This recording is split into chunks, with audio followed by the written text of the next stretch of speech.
So from the Orientalizing, we get into the Archaic period. Here the Greeks are taking those ideas of the Near East and Egypt, and now they're starting to evolve those ideas into their own.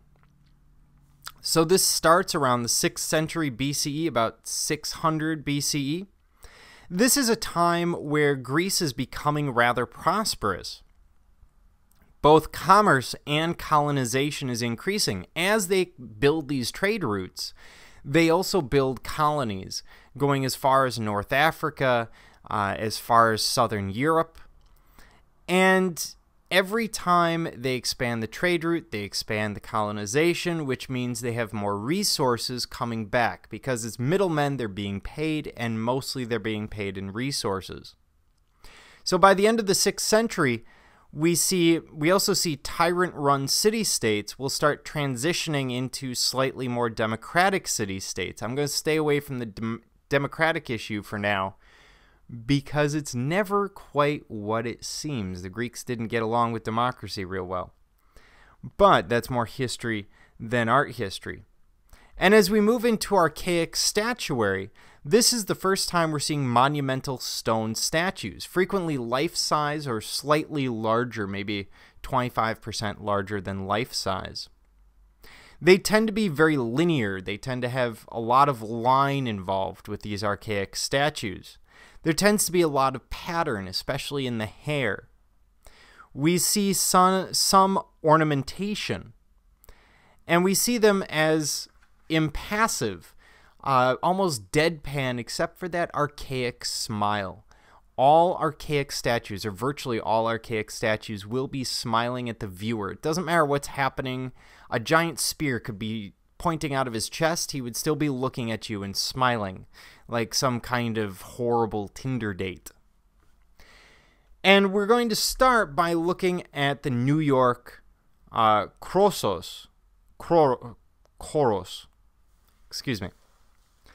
And this is created from marble. This is actually a funerary statue. So this would be there in place of basically a grave marker, almost like a Ka statue that you would make offerings to when performing ancestor worship. We still see a triangular face and a certain flatness to the face. We still see a very slim waist. And we see a lot of linearity. Most of the chest, the abs, the muscles in the groin, the knees, it's all based on line. Almost like they've cut too sharply to really represent a human being. He is nude, and this is a progression. So here we have our statue, and then we have the Apollo, which was prior, the Lady of Akshur, and we see Menakara. And we see that the Egyptians are definitely creating better sculptures, more lifelike sculptures, better in terms of realism. More lifelike sculptures early on. They've gone well beyond the Greeks, who are fairly new to this. But we do see that the Greeks are definitely evolving as we move down that line from the Apollo to the Lady of Ashur to the Kouros. Now it's going to go one step further, because we have the Kriosos, which is again a grave marker and again would have been painted. And this is not a portrait. This is an idealization of the person buried, unless an awful lot of people died in this absolutely incredible physical condition, which is fairly unlikely. So the body is more naturalistic here than what we've seen. And here again we have the Apollo, the Kourosos, and the Kriosos. Bear with me.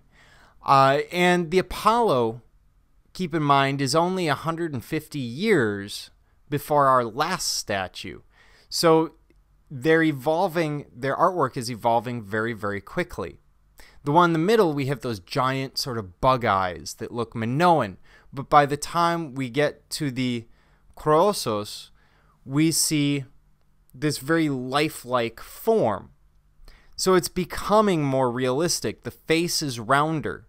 The head is suddenly a more appropriate size for the body. The hair is becoming more natural. It doesn't quite look like marshmallows on a string. The limbs, hip, and torso are becoming more rounded, although he still has that smile. And we're going to keep seeing this smile over and over. Now, at this point, the Greeks are trying to create something as realistic as possible. But they have beauty standards as anyone else. And one of the things that they tend to focus on is what's called the girdle. It's this edge of muscle here down into the pubic mound. You only see it in sculptures of men. And here it's somewhat realistic if you ignore the fact that it's perfectly straight and unrealistic. I'll let you figure that out. Here we see that it's actually way more defined than any human male is going to create. So they're starting to perfect, but we haven't quite gotten there yet. We're going to see them get to the point of realism very rapidly, get bored with the ability to create a perfectly realistic form, and then move beyond realism to idealization. And to some extent we see that already with these very physically fit male figures.